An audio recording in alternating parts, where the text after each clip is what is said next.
নমস্কার বন্ধুরা, আমার চ্যানেলে স্বাগতম। ডিএ নিয়ে একটি গুরুত্বপূর্ণ আপডেট। তো বন্ধুরা, ডিএ নিয়ে এই মুহূর্তে গুরুত্বপূর্ণ আপডেটটি হচ্ছে মে থেকে বর্ধিত বেতন হাতে পাবেন রাজ্য সরকারি কর্মীরা। নবান্ন থেকে জারি হলো ডিএ বিজ্ঞপ্তি। তো বন্ধুরা, ডিএ সংক্রান্ত আপডেটটি নিয়ে আমি স্টেপ বাই স্টেপ আলোচনা করব। তো অবশ্যই আপনারা ভিডিওটি স্কিপ না করে অবশ্যই পুরোটা দেখবেন।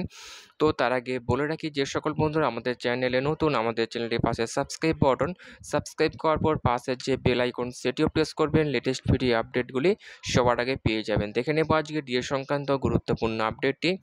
তো বন্ধুরা, আমরা সকলেই জানি পশ্চিমবঙ্গের সরকারি কর্মীরা কেন্দ্রীয় হারে ডিএর দাবিতে শহীদ মিনার চত্বরে আন্দোলন চালিয়ে যাচ্ছেন দিনের পর দিন, কিন্তু কোনো রকম সুরাহা মিলছে না। একদিকে মুখ্যমন্ত্রী, অর্থমন্ত্রী রাজ্যপালকে বারংবার ডিএ বৃদ্ধি নিয়ে চিঠি দেওয়া সত্ত্বেও কোনো রকম উত্তর আসেনি। এমনকি দিল্লির যন্তর মন্ত্র আন্দোলন চালিয়ে কোনো লাভ হয়নি।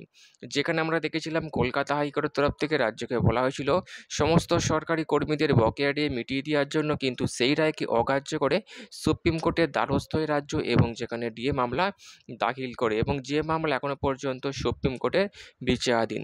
সরকারি কর্মীরা বারবার যুক্তি খাড়া করে দেখাচ্ছেন যে পশ্চিমবঙ্গ ছাড়া বাকি রাজ্যগুলো যেখানে কেন্দ্রীয় সরকারকে অনুসরণ করে ডিএ পাচ্ছে, সেখানে একমাত্র পশ্চিমবঙ্গের ষষ্ঠ বেতন কমিশনের আওতায় 18% হারে মহার্ঘ ভাতা পাচ্ছেন, এবং যে বঞ্চনা কোনোভাবেই মেনে নিতে পারছেন না পশ্চিমবঙ্গের সরকারি কর্মীরা।